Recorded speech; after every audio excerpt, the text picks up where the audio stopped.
So good morning to each one of you. So we are the Group-4 and today we're going to discuss about what the language policies can do vis-a-vis the different domains. So we have these domains, and what do we mean by vis-a-vis? It is a French term that commonly in English it is translated into in relation to or in contrast to. So in this, what can language policies can do in relation to the different domains.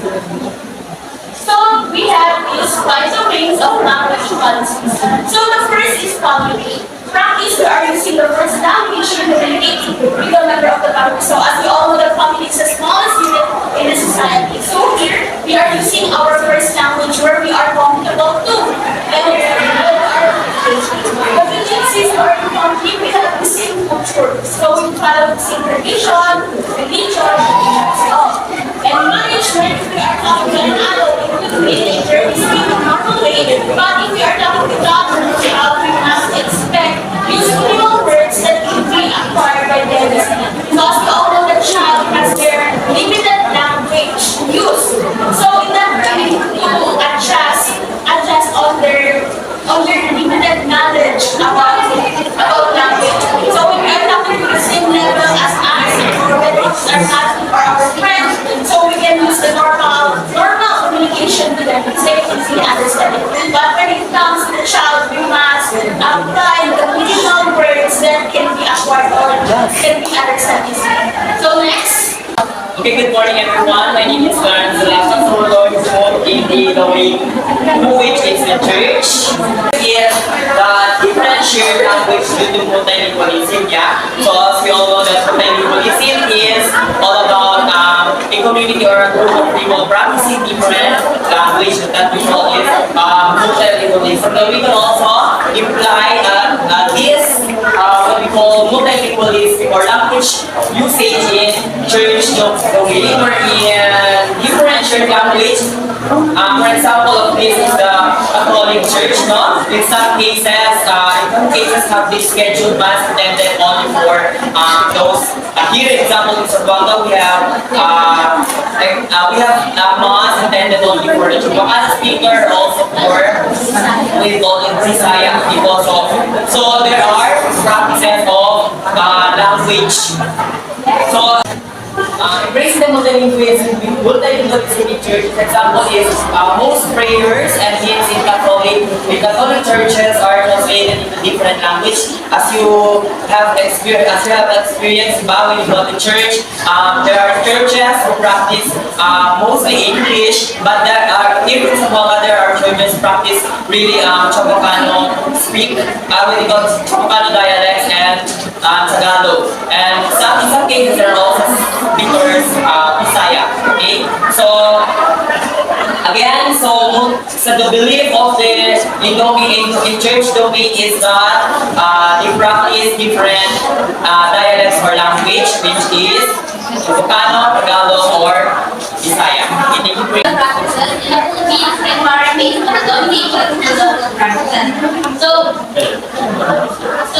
in the church domains are influenced by dominations of local practices. We also use local language to reach the diverse congregation. When we say congregation, it is a group of people has a different language and assembled for the religious worship. So in the Philippines, we all be in church domains. It is commonly used the English and the Tagalog language, so that they could serve means of communication and understanding for the people. However,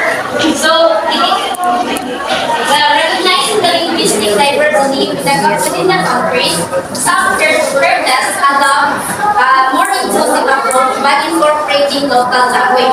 Just like, for example, Clarence explains that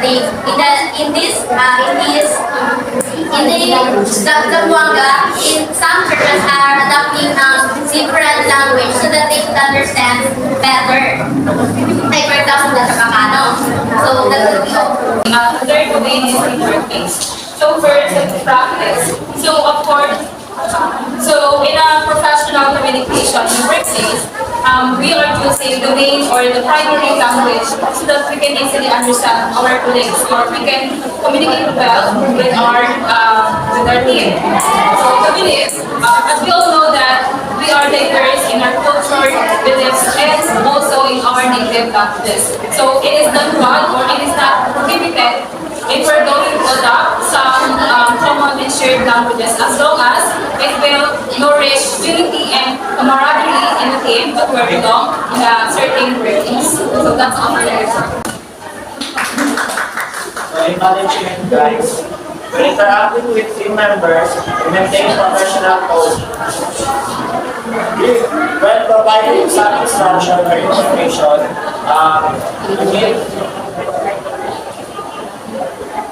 we need to ensure clarity or concise language that they can understand for effective onboarding. The next domain is the school.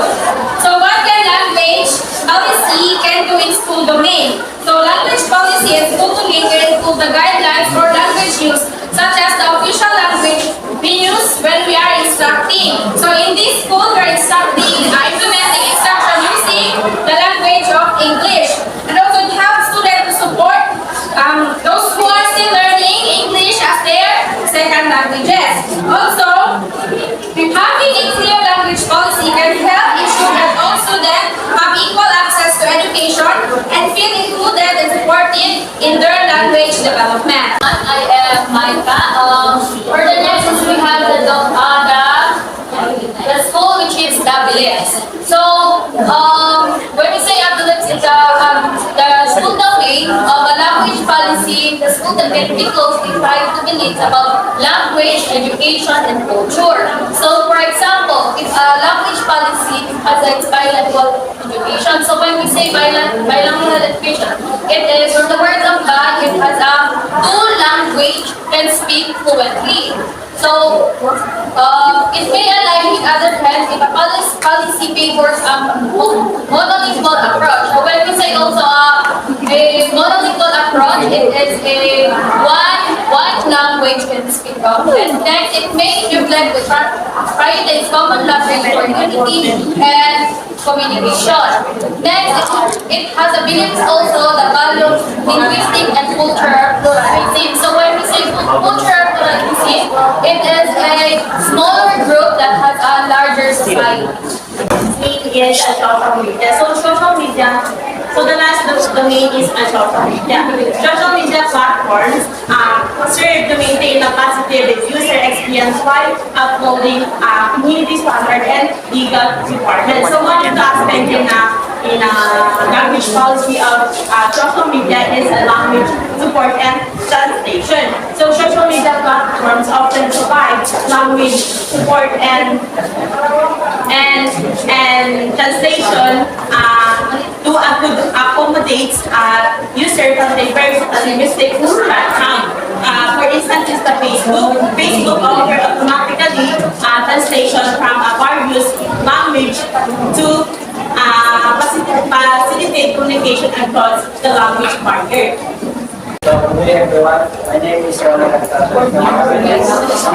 Giving you one example of language policy and social media. So, we have here the hate speech. Social media platform typically prohibit hate speech, which includes language and content that promotes violence against individuals or group based on factors like race, ethnicity, religion, and sexual orientation. So, for example, Facebook communities and circles prohibit hate speech and can provide guidelines that prohibit it. Okay, that's all for the topic 4. Thank you everyone.